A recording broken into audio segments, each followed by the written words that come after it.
Hi, thank you for joining me. My name is Mindy Mandell. Today what I'd like to do is to go back into Proclus's Elements of Theology.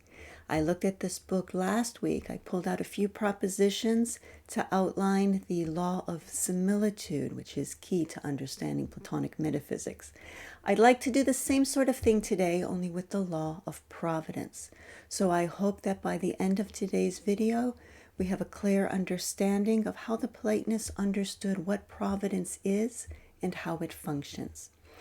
So as I did last week, I'm going to pull out a cluster of propositions. Now all the propositions around 120, 130 deal with the henads. These are the gods. The word henad is a transliteration of a Greek word and it means oneness. So the gods are pure onenesses. They're the first emanation from the one, and what is closer to one than a oneness. So they are the onenesses. Now, providence is not the only aspect of the gods that is covered, but the three that I'm pulling out deal most closely with the idea of providence. So that's why I pulled them out. I hope Proposition 121 does not feel unloved here. It's just that it doesn't deal directly with providence. So we're going to be looking at 119, 120, and 122. But I do want to start us off with Proposition 61 because I think that this one will give us a basis that we can carry with us when we're looking at the gods, especially when we get to 122, to better appreciate the functioning of providence. Okay, with that behind us, let's jump into it. So Proposition 61, it's a very short one. It says that every power is greater if it be undivided, less if it be divided. So unity and power have a direct relationship. And here's the whole explanation. It's just one screen. For if it be divided, it proceeds to a manifold, and if so, it becomes more remote from the one. And if so, it will be less powerful in proportion as it falls away from the one, which contains it in unity, and it will be imperfect inasmuch as the good of each thing consists in its unity. So he's also drawing from that Proposition 13, which I've looked at in past videos, that the one and the good are equal. So now with that idea in mind, that unity and power go hand in hand, we're going to jump into looking at the gods, starting with Proposition 119. The substance of every god is a supra-existential excellence. Okay, supra as in beyond or above, existential as in existing. So supra-existential is beyond existence, higher than being the causes prior to anything to exist. So the one, of course, is the first cause of all, or the first condition of all, the first principle. And it is said to be prior to existence since it's the cause of it. And so logically, we can't say it exists in the way that existent things exist. Yet being a condition for existence, it's not nothing. And so logically, we're stuck. We don't quite know what to do with it. So that's a puzzle that Platonists enjoy playing with. The idea of conditions prior to existence. Well, now we're seeing that the gods as well are prior to existence, and he calls them excellences or goodnesses, we could say in another translation. He or she, if it's a goddess, has goodness neither as a state nor as part of his essence, for both states and essences have a secondary and remote rank relatively to the gods. So in other words, essence and states, they are at the level of being, but the gods are above that. And so to be an essence or a state would be secondary to the gods. So they're not good in the sense of a state or an essence, but rather they are supra-existentially good. Now here's the explanation of it. For if the first principle is both one and the good, and that's Proposition 13 again. This word qua, by the way, let me just step out for a minute here. That comes from Latin and it just means as. So I typed it in because I was quoting, but I'm just going to use the word as. So we are seeing that it's not, the first principle is not in a way one and in a way good, because then it would have parts. It's both one and good simultaneously. And so as the one, it is good, and as the good, it is one. And if that is true, then likewise the entire series of gods following from the one must have the form of unity and the form of goodness as a single character. They're not henads or onenesses in one respect, and excellences or goodnesses in another, but each is an excellence as a henad, and a henad as an excellence. And as derivative terms proceeding from the first principle, they have the form of goodness and unity, inasmuch as that principle is both the one and the good. As gods, all are henads and excellences. Now the unity of the gods being supra-existential, so also is their goodness, which is indistinguishable from their unity. And the conclusion then is that neither their goodness nor their unity is a quality that is superadded upon other qualities. They are pure goodness as they are pure unity. Okay, so there's an idea that we want to carry with us, and we can see how this obviously would connect to providence, since providence is this goodness of the gods as it overflows and flows out through all of the realms of reality, through all the processions of reality. So now we're going to jump to proposition 120.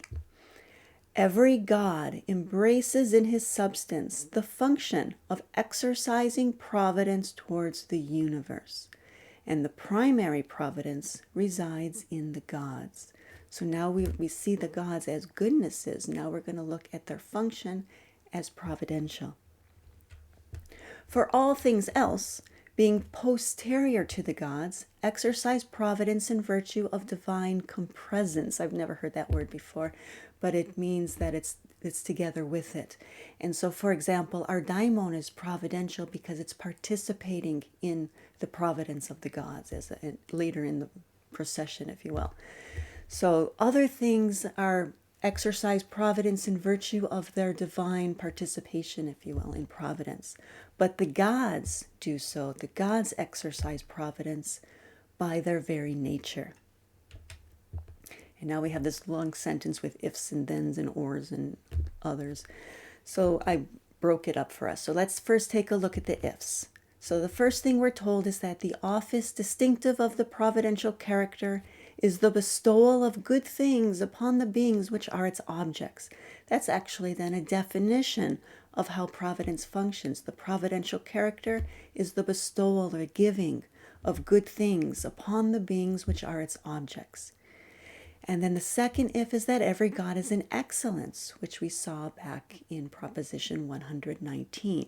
So if we accept these two ifs, that providence is the giving or the bestowal of good things upon the beings which are its objects, and the gods themselves are goodnesses or excellences. If that is true, then we have an either or. The gods will communicate themselves to no recipient, and there will thus be nothing good in the secondary existences, because when should they procure participation of things good if not from the principles which have these characters primitively?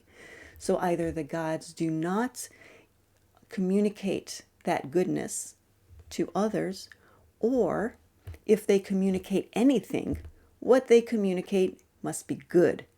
And in this way they will exercise providence towards all things. Providence then resides primitively in the gods. Just a little bit more here. For indeed, where should an activity prior to intelligence be found, if not in the principles above being? Now, for those of you who don't study the Greek language, maybe this sentence seems out of left field. What is he talking about? Activity prior to intelligence.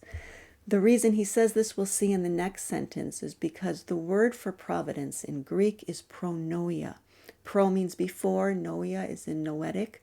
It's mind or intelligence. So literally the word providence, pronoia, means before intellect. And so he says providence, as its name shows, is an activity prior to intelligence. So he just kind of slipped that one in based on just the etymology of the word. And his conclusion then, in virtue of their being then, and in virtue of being excellences, the gods exercise providence towards all things, filling all with a goodness which is prior to intelligence. And so that tells us a little bit about what providence is. It is this goodness of the gods that just naturally flows out to all things. So now we have a sense of what it is, but we want to have a better understanding of how it functions. And for this, we need to jump to Proposition 122. We're also going to carry with us in the back of our minds what we saw in Proposition 61, that power and unity go hand in hand. The more unified, the more power. Now we'll see, by the way, that this idea of this connection between power and unity, not only do we see it in the unfolding of reality, we have like our monads, and then in the procession, it says it's more diverse, it becomes less powerful. So we certainly see that in the unfolding of reality. We also see that in our own practices and our return to the one. Initially in our practice, we're quite fractured in our thinking. Our minds are jumping this way one moment, this way another. Our attention is drawn sometimes towards the study of truth and metaphysics, sometimes away from it and into other diversions. But as we clear away what is false and as we focus more on what is true, we find that we become more unified. We also become stronger and more focused. And we also develop the virtues more. I did a video on the virtues a long time ago that you can find that in the introductory videos. There's a playlist. It's one of the first videos that I did. And we find that the way Plato understood the virtues is very different from the way we tend to talk about them today. They're states of mind.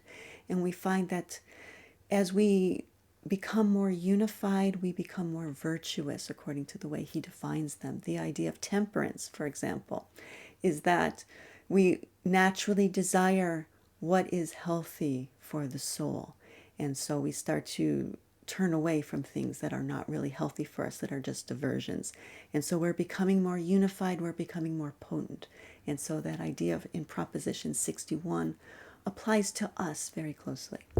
Okay, with that in mind, let's jump to Proposition 122. All that is divine both exercises providence towards secondary existences, and it transcends the beings for which it provides. Its providence involves no remission of its pure and unitary transcendence. Neither does its separate unity annul its providence. In other words, the gods are just naturally flowing out goodness. And in the process of doing so, they never become less by this giving or this bestowal of goodness. For without declension from the unity, which is their substance, the gods have filled all things with their power, and whatsoever is able to participate them enjoys such good things as it is capable of receiving according to the limitations of its own nature. This phrase is going to prove important to us. While they radiate good to all existence in virtue of their very being, or rather their priority to being. Okay, so they're just naturally flowing out goodness from themselves. And we're going to now look more closely at this idea of it being according to the limitations of our own nature to receive them.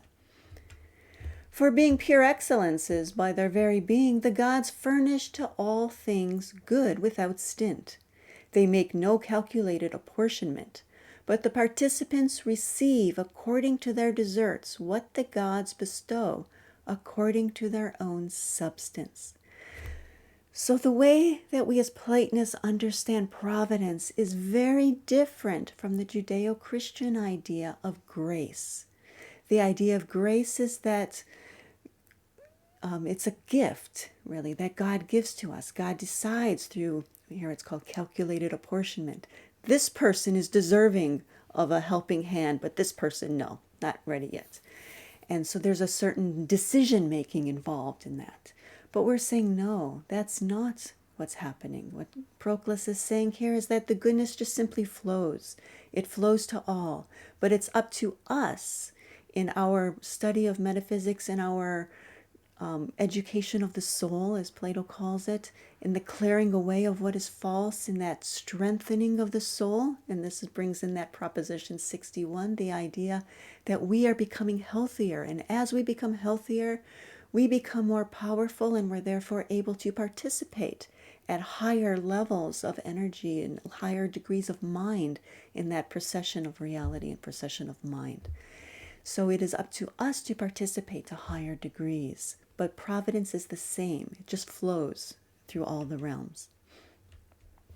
Thus, in exercising providence, the gods assume no relation to those for whom they provide, since it is in virtue of being what they are that they make all things good. And what acts in virtue of its being acts without relation, for relation is a qualification of its being, and therefore this would be contrary to the nature of the gods. Nor again do the gods' separateness annul their providence, for it would at the same time annul, a thing unlawful even to suggest, their very substance, whose distinctive character is goodness, going back again to proposition 119.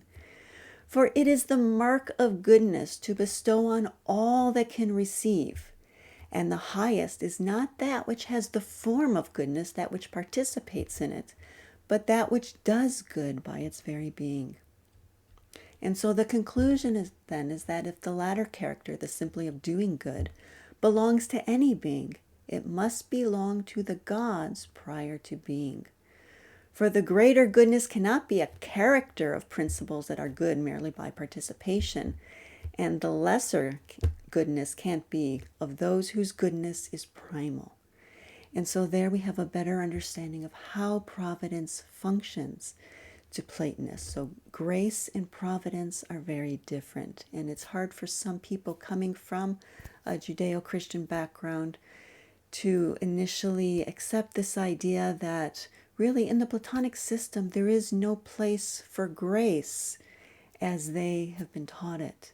Grace for us is the very unfolding of reality, the fact that this reality exists, that we can participate in higher realms to the degree we're able. That's God's grace, that's God's love to unfold in this way. This beauty and this goodness that just flows from the gods in a very natural way is their very way of being. So if you have any questions about that, please feel free to send me an email or leave a question or comment below. If you like what you're seeing, I would appreciate you hitting the like button. And if you don't already subscribe, I do hope you will consider doing so. I do put out new videos about once a week. You'll get a notification when I put one out if you hit that little bell icon below. So thank you very much, and I do hope you'll join me next time.